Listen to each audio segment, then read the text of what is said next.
బోధించు, సమీకరించు, పోరాడు.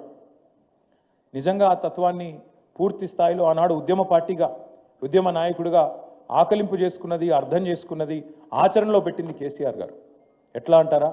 లక్షల సంఖ్యలో ప్రజల్ని సమీకరిస్తూ పార్టీ పెట్టిన మొదటి రోజు నుంచి 25 ఏళ్ల కిందట మొదటి రోజు నుంచి కరీంనగర్ సింహగర్జన నుంచి మొదలు పెడితే లక్షల సంఖ్యలో ప్రజల్ని సమీకరిస్తూ వారికి తెలంగాణ రాష్ట్ర ఏర్పాటు ఆవశ్యకతను బోధిస్తూ, వివరిస్తూ, సందర్భం వస్తే తెలంగాణకు అన్యాయం జరిగితే పోరాడుతూ, గలమెత్తుతూ, రోడ్డెత్తుతూ, బోధించు, సమీకరించు, పోరాడు అనే అంబేద్కర్ తత్వాన్ని ఆచరణలో అమలు చేసి అల్టిమేట్గా అంబేద్కర్ రాసిన రాజ్యాంగం ఆధారంగా ఆర్టికల్ 3 ఆధారంగా రాష్ట్రాన్ని సాధించిన మహానాయకుడు మన నాయకుడు కేసీఆర్ గారు.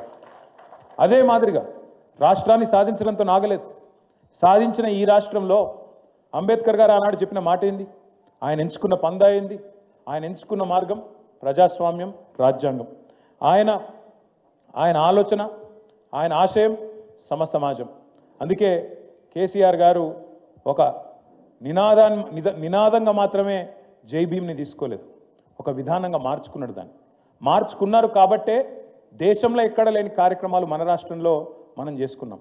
ఇప్పుడే నాకు డాక్టర్ ఆర్ఎస్ ప్రవీణ్ కుమార్ గారు చెప్తున్నారు, అన్న ఒకనాడు అంబేద్కర్ గారు అమెరికా పోవాలంటే, కొలంబియా యూనివర్సిటీ పోవాలంటే బరోడా మహారాజ్ పిలిచి, పిల్లగాడు చాలా తెలివైనడున్నాడు, అద్భుతాలు చేస్తాడు ఈ పిల్లగాడని చెప్పి ఆయన ఆశీర్వదించి బాబాసాహెబ్ నానాడు కొలంబియా పంపిండన్న. కానీ ఆయన బరోడా మహారాజు ఒక్క అంబేద్కర్ గారికి ఆయన దీవెన ఇచ్చిండు.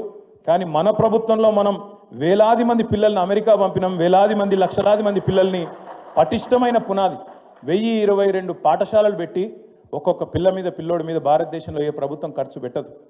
నెలకు 10,000 రూపాయలు, సంవత్సరానికి 1,20,000 రూపాయలు ఖర్చు పెట్టి నీకు బట్టలు, పుస్తకాలు, బ్యాగులు, సాక్స్, బూట్లతో సహా మొత్తం ప్రభుత్వమే అమ్మ, అయ్యా మొత్తం అయ్యి, తల్లి, తండ్రి అయ్యి వారిని ప్రపంచంతో పోటీపడే పౌరులుగా తర్ఫీదునిచ్చి హిమాలయాలు ఎక్కించినా లేదా కోడింగ్ చేపించినా మరి అంబేద్కర్ ఆలోచన విధానాన్ని, ఆశయాన్ని ఆచరణలో చూపెట్టిన నాయకుడు మన నాయకుడు కేసీఆర్ గారు.